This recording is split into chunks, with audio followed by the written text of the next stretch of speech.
Good morning students. Welcome to Shiv Jyoti Educational Group Kota. This is Barkha Gaur, your biology teacher. How are you students? I hope you all are very fine at your places and you are studying well also. You are going through all the chapters and all the videos. Today we are going to revise chapter 6, that is molecular basis of inheritance. As the chapter is quite lengthy, so we will be dividing this chapter into two parts. Today we will revise some of the important points and rest of the points we will revise in the next video. So students, let us start with some important points and open your book, page number 95, chapter 6, molecular basis of inheritance. Students, as I hope you would have gone through the actual video जो हमने starting में आपको दिया था, वो video भी आपने देखा होगा. Now we will just revise in short. ठीक है, तो पहले आपने डिटेल में पढ़ा है, अब हम इन शॉर्ट रिवाइज कर लेते हैं ताकि आपको सारी चीज़ें फिर से याद आ जाएंगी. Now as you know this chapter contents the very important molecules के बारे में हमने इसमें पढ़ा है, जैसे डीएनए और DNA which is the genetic material. हमने 5th चैप्टर में भी समझा इसके बारे में. It is the genetic material which is transferring the characters from parents to offspring.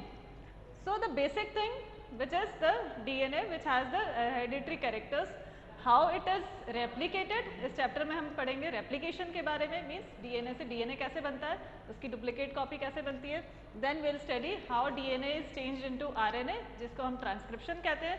Then how RNA are converted into proteins. तो ये तीनों चीज़ें जो main which is also known as the central dogma, we are going to discuss all these things. So now open page number 96, from which we are starting with the structure of polynucleotide chain. Students, you know what is DNA, deoxyribonucleic acid, which is made up of polynucleotides. Now I would like to remind कि nucleotide क्या है. तो nucleotide is actually, it is made up of three components. It has three components: nitrogenous bases, sugar, that may be pentose sugar. If it is DNA तो उसमें deoxyribose sugar होगी, और अगर RNA होता है तो राइबोस शुगर प्रेजेंट होगी. And the third part is phosphate group. तो इन तीनों पार्ट से मिलकर हमारी पॉलीन्यूक्लियोटाइड चेन बनती है. आप पेज नंबर 96 पर फिगर 6.1 रेफर करो, तो you will see that what is how is the structure of DNA. तो हम इस पर एक स्ट्रैंड देख रहे हैं. It contains phosphate molecule, then pentose sugar and the nitrogenous bases. तो ये तीनों मिलकर न्यूक्लियोटाइड बनाते हैं.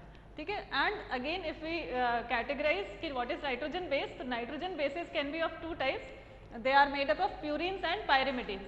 प्यूरिन्स में दो आ जाएंगे आपके, adenine and guanine, and pyrimidines are cytosine, thymine and uracil. Again if it is DNA तो साइटोसिन एंड थायमिन होगा, and if it is RNA तो साइटोसिन एंड यूरेसिल का कॉम्बिनेशन होगा. तो ये तो है पॉलीन्यूक्लियोटाइड के स्ट्रक्चर के बारे में. नाउ व्हाट वी सी कि जो दोनों स्ट्रैंड्स होते हैं डीएनए के, उनका डायरेक्शन दोनों का अलग अलग होता है. If one is 5 to 3, 5 prime end to 3 prime end, अगर एक रन होगा तो the another strand will run opposite to it, that is 3 prime end to 5 prime end. ठीक है. तो in this way the both the strands are running anti parallel to each other. जो phosphate और phosphate and ribose sugar जो होते हैं, ये backbone बनाते हैं डीएनए का, and the nitrogen bases are arising from it. तो जैसे कि एक स्टेयर होती है, स्टेयर के दोनों रेलिंग्स होती है, उनके बीच में जो स्टेप्स होते हैं, तो स्टेप्स एक तरह से हम कह सकते हैं जो वो बेसिस है, nitrogenous bases, and phosphate and ribose sugar जो है उसकी वो रेलिंग है.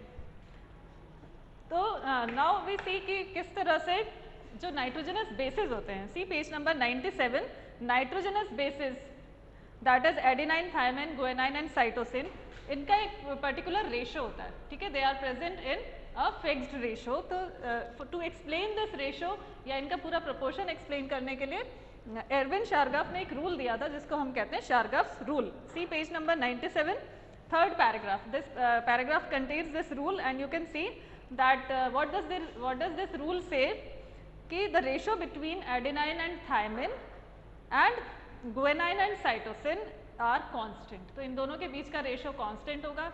तो इस वजह से क्या होता है, जो दोनों जो स्ट्रैंड्स हैं उनके बीच का डिस्टेंस कैसा होता है, इक्वल होता है.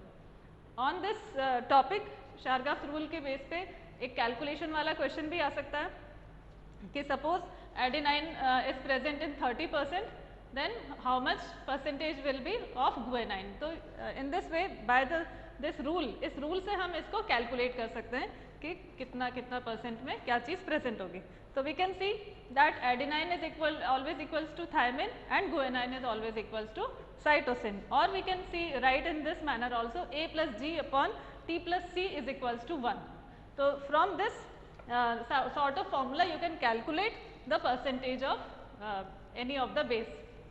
So this is what Shargap's rule. Now we'll see some features also are given in your book, page number 97. Features of DNA, like the two strands, as I told you, they run anti-parallel, 5 to 3, and the another will run 3 to 5 prime end accordingly, and the bases are joined with each other with the help of hydrogen bonds, like adenine joined with thymine by double hydrogen bond, and cytosine joins with guanine by triple hydrogen bond. ये रहता है. Then जो DNA का strand है वो revolve हो रहा है, तो वो राइट हैंडेड फैशन में रिवॉल्व होता है. You can come on page number 98, figure 6.2. You can see the arrangement of all the three things, phosphate group, nitrogen base and sugar. तो how they are arranged and how they are joined with the bonds. तो ये bond pattern दिया हुआ है. And the one of the feature is that the pitch of the helix is 3.4 nanometre. तो ये सारी चीज़ें आपको याद रखनी है. Then we come to the central dogma. Central dogma भी आप मार्क कर लीजिए. I have explain you what is central dogma. ये एक छोटा सा फिगर भी दिया हुआ है. Replication is what, DNA to DNA बनना. देन ट्रांसक्रिप्शन, डीएनए से आरएनए बनना. Then translation, that is RNA से प्रोटीन बनना. ठीक है, all these things you should revise. Now we will see the next topic, that is packaging of DNA helix. अब देखो, prokaryotic cells है and eukaryotic cells में. What is the arrangement of nuclear material in prokaryotes. तो क्या होता है, there is not any well defined nucleus. Nucleus well defined नहीं है, no nuclear membrane is there. तो the nuclear material which is spreading throughout the cell हम कह सकते हैं, and it is known as nucleoid. तो there is no particular pattern in the prokaryotes. लेकिन the main thing which you have to remember is how the DNA is accommodating in the eukaryotic cells. तो उसको हम पढ़ने जा रहे हैं. And the figure you have to refer to figure 6.4a. तो इसमें क्या होता है, you can see this figure. ये क्या शो कर रहा है, हिस्टोन है ना. This is the histone octamer जो कि प्रोटीन का बना होता है, and that histone octamer is surrounded by DNA. तो दो चीज़ें हैं, एक तो histone octamer which is positively charge. Why, because proteins में जो एमिनो एसिड्स होते हैं वो पॉजिटिवली चार्ज हैं, and DNA is the negatively charge. तो दोनों आपस में एक दूसरे से जुड़े हुए रहते हैं. DNA is wrapping around the histone octamer. अब ये डीएनए और जो हिस्टोन है ये मिलाकर क्या बनाते हैं, न्यूक्लियोसोम. तो रिमेंबर दिस थिंग, न्यूक्लियोसोम का ये स्ट्रक्चर है which comes in exams many times. तो you practice this diagram also and learn about its structure also. Then chromatin की बात करते हैं हम. क्रोमेटिन क्या है, द न्यूक्लियर मटेरियल जो है, जो क्रोमेटिन नेटवर्क होता है which is present, which shows. जो हम क्रोमेटिन थ्रेड की बात करते हैं तो उसमें ये बीड लाइक स्ट्रक्चर नजर आते हैं. तो वो बीड्स जो हैं वो क्या है, एक्चुअली न्यूक्लियोसोम्स हैं, and they are connected with the chromatin fibre या क्रोमेटिन थ्रेड से ये आपस में जुड़े रहते हैं. ठीक है. देन क्रोमेटिन में भी also of two types. Euchromatin, अगर लूजली पैक्ड क्रोमेटिन मटेरियल है तो वो यूक्रोमेटिन कहलाएगा, और टाइटली पैक्ड है, डेंसली पैक्ड है तो वो हेट्रोक्रोमेटिन कहते हैं. The next thing we are going to understand the search of the genetic material. How the scientist came to the conclusion कि ये जेनेटिक मटेरियल कौन सा होना चाहिए. तो we will understand one of the experiment which is also known as transforming principle. It is given in your book on page number 100. तो ये समझना ज़रूरी है. The scientist which worked on this is Frederick Griffith. तो Frederick Griffith ने क्या बताया, he worked on a bacteria Streptococcus pneumonia जो कि निमोनिया के लिए रिस्पॉन्सिबल है. उन्होंने इस बैक्टीरिया को डेवलप करवाया, कल्चर करवाया, and he develop two types of strains of this bacteria. एक तो एस स्ट्रेन और एक आर स्ट्रेन. एस स्ट्रेन में क्या था, स्मूथ म्यूकस की कोटिंग थी. ठीक है, स्मूथ शाइनी कॉलोनी बनाई इन्होंने. तो smooth shiny colony was produced by S strain of bacteria, and the R strain which was which does not has this smooth shiny surface. तो ये म्यूकस की कोटिंग R स्ट्रेन में नहीं थी. अब एक और चीज़ कंपैरिजन वाली कि S स्ट्रेन कैसा था, virulent means which causes pneumonia, and R strain कैसा था, नॉन वायरुलेंट. अब इन्होंने माइस पे ये एक्सपेरिमेंट्स किए. तो लिविंग वायरुलेंट स्ट्रेन कौन सा, S स्ट्रेन जब इंजेक्ट किया माइस में तो mouse dies. Then A virulent, that is R strain when injected, so mouse lives. That means mouse did not die. Now heat killed S strain use किया तो भी mouse जिंदा रहा. That means mouse को कोई pneumonia नहीं हुआ. But then he combined heat killed S strain and R strain. इन दोनों को combine करके जब उन्होंने inject किया mouse में तो what he saw कि the mouse died. तो ऐसा क्यों हुआ होगा, उसके लिए उन्होंने एक conclusion निकाला कि some of the thing which was present in S strain was transformed into R strain bacteria. ठीक है, तो वो क्या चीज़ थी जो ट्रांसफॉर्म हुई, तो इसीलिए उन्होंने इसको ट्रांसफॉर्मिंग प्रिंसिपल बोला है. तो something which was responsible for the disease, that is the genetic material only. तो this transformed from S strain to R strain. ठीक है, तो this is the transforming principle given by Griffith. Next हम देखते हैं biochemical characterisation of transforming principle, page number 101 पे. ठीक है, तो जेनेटिक मटेरियल इज डीएनए, ये चीज़ प्रूव करने के लिए उन्होंने ये एक्सपेरिमेंट किया. नाउ व्हाट ही डिड, इस एक्सपेरिमेंट को समझते हैं. बैक्टीरियोफेज होते हैं which attacks bacteria, these are the viruses which attack on bacteria. तो उन्होंने बैक्टीरिया को दो तरह के मीडियम्स में ग्रो कराया. First was the bacteriophage attaches the bacteria, और क्या करता है, ये अपना जेनेटिक मटेरियल उसके अंदर डाल देता है. तो उन्होंने क्या किया, they grow some viruses on a medium that contain radio active phosphorus. तो कुछ बैक्टीरिया उन्होंने ऐसे ग्रो किए जो कि रेडियो एक्टिव फॉस्फोरस के साथ ग्रो करवाए. ठीक है, and some viruses were grown with the in the presence of radio active phosphorus. तो radioactive sulphur and radio active phosphorus. Now you should know कि फॉस्फोरस तो डीएनए का part है, लेकिन सल्फर किसका पार्ट है, प्रोटीन का. ठीक है, तो ये दो चीज़ें आपको याद रखनी है. Then what they did, they allowed virus to attach with the bacteria. उन्होंने वायरसेस को अटैच होने दिया बैक्टीरिया से.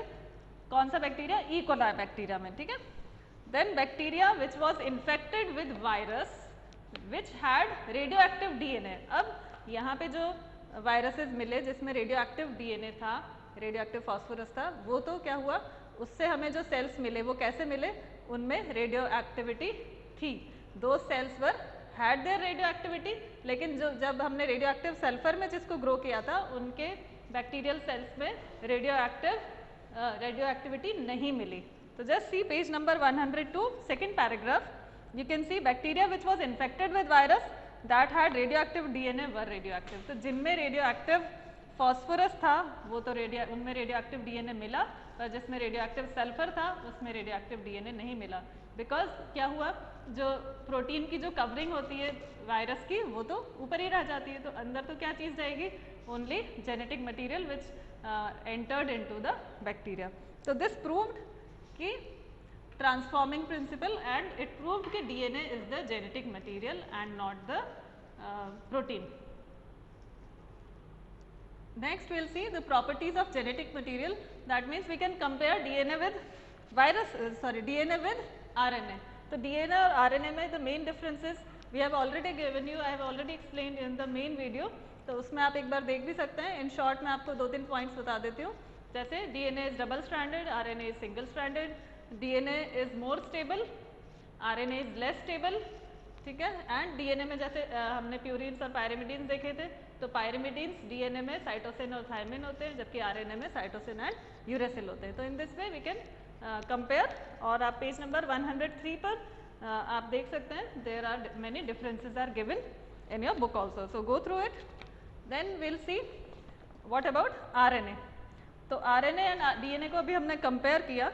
Will see that RNA is mainly responsible for the messenger. RNA act as a messenger जो कि डीएनए की information को आगे कन्वे करता है. Then the next topic is replication. Replication means to make the copy of DNA. जब cell divide होने वाला होता है तो क्या करता है, अपनी कॉपी बनाता है. Now the thing which you have to remember is, जो साइंटिस्ट ने वॉटसन एंड क्रिक ने भी प्रपोज किया, कि जो रेप्लिकेशन ऑफ डीएनए है वो किस तरह से हो रहा है, सेमी कंजर्वेटिवली, विच मीन्स जब डीएनए अपना एक दूसरा स्ट्रैंड बनाएगा, डुप्लीकेट अपनी कॉपी बनाएगा, तो as you know the DNA has two strands, तो ये पहले तो क्या होता है, स्प्लिट अप होता है, सेपरेट होते हैं डीएनए के दोनों स्ट्रैंड्स। आप फिगर 6.6 रेफर कीजिए। Then each strand of the parent DNA act as template, मतलब वो दोनों अपनी अपनी एक डुप्लीकेट कॉपी बनाएंगे। तो जो न्यूली डीएनए बनेगा, न्यूली फॉर्म डीएनए होगा, उसमें एक स्ट्रैंड तो किसका होगा, पेरेंटल डीएनए का, एंड द न्यूली फॉर्म्ड जो नया स्ट्रैंड बनेगा वो दूसरा होगा। तो प्रिजर्विंग या conserving the parental strand and forming of new strand. तो इस तरह से हम इसको कह सकते हैं कि सेमी कंजर्वेटिवली मीन्स हाफ जो डीएनए का एक स्ट्रैंड है पहले का है और एक स्ट्रैंड नया है। This is what semi conservative formation of या रेप्लिकेशन। सेकेंड थिंग, इसका भी एक्सपेरिमेंटल प्रूफ दिया है। एक्सपेरिमेंटल प्रूफ में ये बताया गया है, see page number 105 figure 6.7, you can see this figure. What is being told कि जैसे बैक्टीरिया हैं, ई कोलाई बैक्टीरिया को सबसे पहले अमोनियम क्लोराइड में के मीडियम में ग्रो करवाया, और जब अमोनियम क्लोराइड कैसा लिया गया, जिसका नाइट्रोजन का जो आइसोटोप है वो हैवी आइसोटोप है, जिसको N15 कह रहे हैं, ठीक है। तो this medium was taken and bacteria were grown in this medium. अब क्या हुआ, जो N15 था वो सारा अंदर इनकॉर्पोरेट हो गया, एंड जो डीएनए बना, नया डीएनए बना, उसमें N15 मिला। नाउ कैसे हम डिफ्रेंशिएट कर सकते हैं N15 और N14 को, तो by the centrifugation. Caesium chloride में, आप ये नाम याद रखिएगा, सीजियम क्लोराइड में it was agitated and heavy isotope of nitrogen could be separated by this method. तो जब इसमें ये जब फर्स्ट न्यू बने बैक्टीरिया, तो वो कैसे थे, उनका डीएनए कैसे था, हाफ तो उसमें मतलब one strand was of N15 and one strand of N14। तो ये आ गया सेमी कंजर्वेटिवली जो रेप्लिकेशन हुआ, इससे ये हमें पता लग जाता है। एंड सेकेंड टाइम, एक और बार जब उन्होंने इनको सेकेंड टाइम कैसे किया, पहले तो N15 में रखा था, अब N14 में रखकर उसको ग्रो करवाया, तो again half of the bacteria were having N14 and half were hybrid. Hybrid means वही कि एक स्ट्रैंड N15 और एक स्ट्रैंड N14। तो इन दिस वे वी सी कि एक्सपेरिमेंटल प्रूफ भी आ गया कि डीएनए कैसे रेप्लिकेट होता है, semi conservatively. Now will see कि रेप्लिकेशन में कौन से एंजाइम्स काम में आते हैं, ठीक है। तो machinery and the enzymes, open page number 106, refer to this page for machinery and the enzymes. तो रेप्लिकेशन की बात कर रहे हैं अभी हम। रेप्लिकेशन में सबसे जो मेन एंजाइम वर्क करता है, मार्क कर लो आप पैराग्राफ के स्टार्टिंग में, ये DNA dependent DNA polymerase. Okay, so this is the main enzyme which is responsible for which help in the replication of DNA. Now, जब replication होता है तो accuracy बहुत ज़रूरी है, accuracy होना चाहिए और efficiently the DNA should replicate. तो for this enzyme is responsible, तो ये बहुत fast और accurately DNA को replicate करने में help करता है. Now, one more thing which you have to remember here is कि which substance provide energy. तो यहाँ आप पैराग्राफ के एंड में दिया हुआ है डीऑक्सीराइबोस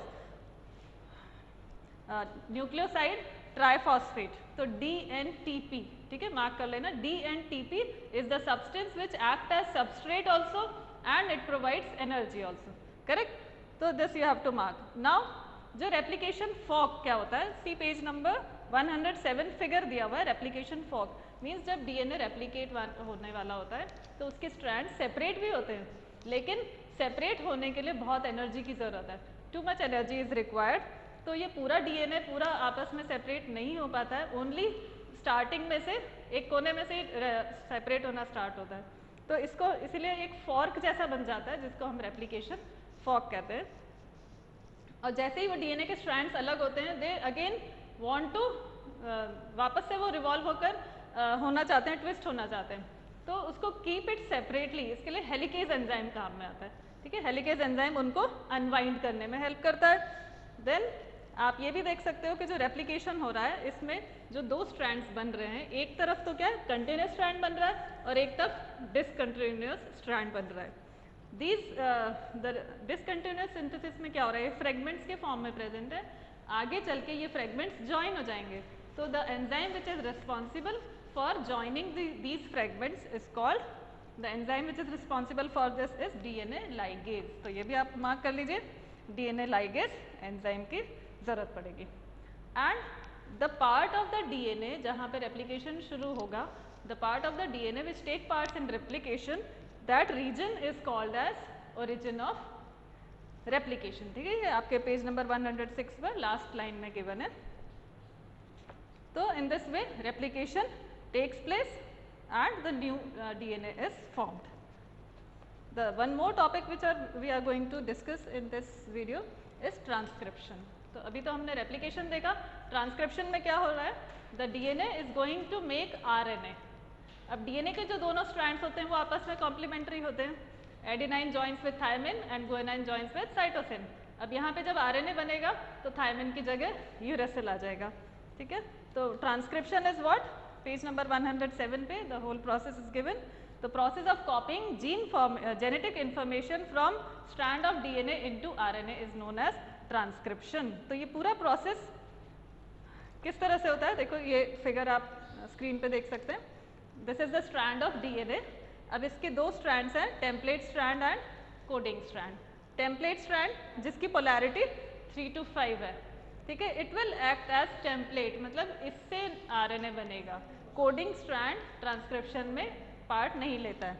ठीक है, तो ट्रांसक्रिप्शन स्टार्ट साइट है ये। नाउ दिस रीजन, ये जो स्टार्टिंग का रीजन है ये प्रमोटर कहलाता है।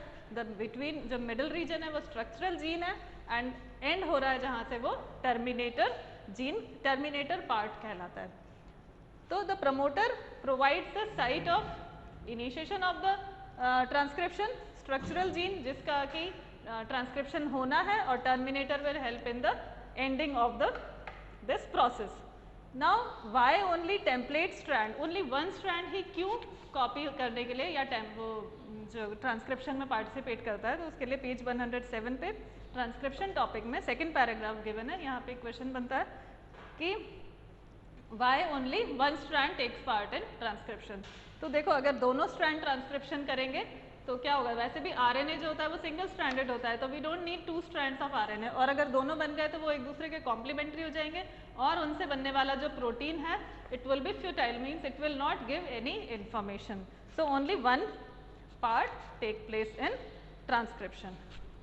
ठीक है, तो this was these were the important points which we discussed. अब जो एंजाइम है, enzyme used in transcription is DNA dependent RNA polymerase. Replication में था DNA dependent DNA polymerase, transcription में है DNA dependent RNA polymerase. So this is the main enzyme and I have explained you the structure of this transcription unit, है ना, that means which contain these 3 parts. So students, the remaining parts of this chapter we will discuss in the next video. Now I will discuss some of the important questions related to this topic. So let us begin with question number 1. Group the following as nitrogenous bases. अभी मैंने आपको समझाया था nitrogenous bases 2 types के हैं, purines and pyrimidines. तो हमें ये grouping करनी है कि which of them are purines and which of them are pyrimidines. So you can see adenine, cytosine, thymine and uracil. These are the nitrogen bases and nucleoside. Nucleoside हम कब कहते हैं, जब नाइट्रोजन बेस और pentose sugar, ठीक है, ये इन दोनों को मिलाकर हम न्यूक्लियोसाइड कहते हैं, और फॉस्फेट ग्रुप भी अगर ऐड हो जाता है तब वो तीनों मिलकर न्यूक्लियोटाइड हो जाते हैं। तो cytidine and guanosine are the examples of nucleoside and these are the nitrogenous bases. Clear? If the double stranded DNA has 20% of cytosine, calculate the percentage of adenine. अभी मैंने आपको शार्गफ रूल एक्सप्लेन किया था, तो उस पे बेस्ड ये question है कि अगर साइटोसिन 20% है तो हमें कैलकुलेट करना है एडेनाइन का परसेंटेज। तो ये मैंने अभी फॉर्मूला भी आपको बताया था कि as the rule A is equals to number of thymine and number of guanine is number of cytosine. तो ये इक्वल होते हैं आपस में, A plus T is also equal to G plus C। तो bases in the 2 strands are paired through hydrogen bonds, ये भी मालूम है हमें। तो cytosine forms the hydrogen with guanine triple bond के थ्रू जुड़ा रहता है। तो that means if cytosine is 20% तो गुएनाइन इज ऑल्सो 20%, दोनों तो C और G का हमें मिल गया number. Then we can see कि दिस लीव्स, अब 20 और 20 कितने हो गए, 40%, तो एडेनाइन और गुएनाइन में चला गया, अब बचा 60%। तो 60% adenine and thymine which are paired through hydrogen bonds, तो एडेनाइन वुड बी ऑल्सो, इसका हाफ कर देंगे तो कितना बचा 30%. So we can calculate in this way. अब ये देखिए, if the sequence of one strand of DNA, ये वन स्ट्रैंड ऑफ डीएनए का सीक्वेंस दिया हुआ है, write down the sequence of complementary strand in 5 to 3 direction. तो इसका जब कॉम्प्लीमेंट्री स्ट्रैंड बनाएंगे तो इस तरह से बना सकते हैं हम. यहाँ से शुरू करेंगे, है ना, इसका अपोजिट चलेगा ये, तो C के कॉम्प्लीमेंट्री होता है गुएनाइन, G के C, T की जगह A आ जाएगा. तो इन दिस वे अगर आप जो पेयरिंग का रूल है उसके अकॉर्डिंग आप पूरी चेन बना सकते हैं. देन हर्शे एंड चेज का एक्सपेरिमेंट अभी मैंने आपको एक्सप्लेन किया था, that DNA is the genetic material. तो I have just explained in short we can say कि he proved that DNA is the genetic material and इसी का रेप्लिकेशन होता है. तो जो कि हमने भी देखा था, bacteriophages were grown, bacteriophages were allowed to attack on the bacteria which have sulfur also and virus is grown on radioactive phosphorus. तो दो तरह की चीज़ें हमने रेडियोएक्टिव ली थी, सल्फर एंड फॉस्फोरस. तो हमने ये देखा था कि रेडियोएक्टिव फॉस्फोरस से तो रेडियोएक्टिव डीएनए बना और रेडियोएक्टिव सल्फर से रेडियोएक्टिव प्रोटीन बना था. ठीक है, नेक्स्ट क्वेश्चन. ये आप डायग्राम भी आप देखेंगे, प्रैक्टिस करेंगे इस डायग्राम की. तो this experiment proved that DNA is the, जो डीएनए है उसमें protein act as a genetic material, not protein act as a genetic material but the जो phosphorus है जिससे कि DNA बना था वो material DNA में आता है. Some extra questions were also provided to you, जैसे name the enzymes involved in replication. तो आपको पता ही है enzyme replication में DNA dependent DNA polymerase है. ठीक है, तो these were some of the questions which are to be discussed. I hope you would have understood. Okay, then thank you. Take care.